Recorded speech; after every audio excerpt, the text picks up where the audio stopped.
আসসালামু আলাইকুম। সবাইকে ছাদ বাগানে স্বাগতম। চলে আসলাম আপনাদের জন্য ছাদ বাগানের আরেকটি শর্ট ভিডিও নিয়ে। ইদানিং একটু ব্যস্ত ছিলাম, তাই ছাদ বাগানের গাছগুলোকে খুব বেশি সময় দিতে পারিনি। গরমে গাছগুলোর অবস্থা অনেক খারাপ হয়ে গিয়েছিল, কিন্তু বৃষ্টির পর গাছগুলো যেন আবার প্রাণ ফিরে পেয়েছে, মাশাআল্লাহ। আর এই তো আমার গত বছরের বেগুন গাছ, যেগুলো আমি কিছুদিন আগে আগা কেটে দিয়েছিলাম, আবার নতুন ডালপালা হয়ে ফুল হয়ে আবার ফলও ধরেছে, মাশাআল্লাহ। এই যে আরেকটা বেগুন গাছ, এটাতেও বেগুন ধরেছে, এটাও গত বছরের গাছ। ভালো লাগে আসলে যখন গাছগুলোকে একটু যত্ন করলে এরা ফুলে ফলে ভরিয়ে দেয়, তখন অন্যরকম একটা ভালো লাগা কাজ করে। আর এই তো আমার গত বছরে ধুন্দুল গাছের বীজ রেখেছিলাম, সেখান থেকে আমি চারা তৈরি করেছি। তো এবছর সেই গাছে আবার ফলও ধরেছে, মাশাআল্লাহ। বীজ থেকে করা গাছে ফল ধরলে অনেক বেশি আনন্দ লাগে। তো একটা এখন আমি কেটে নেব, মাশাআল্লাহ। খুব সুন্দর ধুন্দুল হয়েছে, আরও কয়েকটা হয়েছে, আমি কেটে নিয়েছি, ভিডিও করা হয়নি। এই তো খুব ভালো লাগে নিজ গাছের ফলন তুলতে। আর একটু আলু শাকও নিয়ে নিব। যারা আমার আগের ভিডিওগুলো দেখেছেন তারা নিশ্চয়ই জানেন শাক আমার খুব পছন্দ। আর মাছের পাশে একটু শাক দিয়ে খেতে আমার খুব বেশি ভালো লাগে। তাই ছাদ বাগান থেকে যাওয়ার সময় রোজ কিছু না কিছু শাক নিয়ে যাই, না হলে যেন ভালোই লাগে না। একটা নেশা হয়ে গেছে এটাও বলা যায়।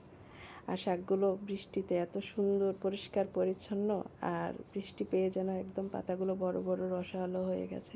খুব ভালো লাগে তুলতে। আর তোলার সময় যে একটা শব্দ হয়, এই শব্দটা শুনতে আমার এত ভালো লাগে। তো এই তো একে একে অনেকগুলো আলু শাকও তুলে নিলাম। আলু শাক খুব তাড়াতাড়ি হয়ে যায়, যেন এক সপ্তাহের মধ্যেই আবার হয়ে যায় এরকম। আর না তুললে তো হয়ে একদম ভরে যায়, তাই আমি এটা কিছুদিন পর পরই নেই, আমার ভালো লাগে। তো ভাবলাম যে একটু পাট শাকও নেই। আর যেহেতু অনেক রকম শাক আছে ছাদে, তাই কিছু না কিছু না নিলে তো দেখা যায় পরে অনেক বেশি হয়ে যায়। তাই আমি প্রত্যেক দিনই কিছু না কিছু শাক তুলি, যেন ব্যালেন্সটা ঠিক থাকে। এই জন্য মাশাআল্লাহ অনেকগুলো শাক হয়েছে। তো এখন ঘরে ফেরার পালা। এই যে খুব ভালো লাগে নিজের গাছের শাকসবজি তুলতে।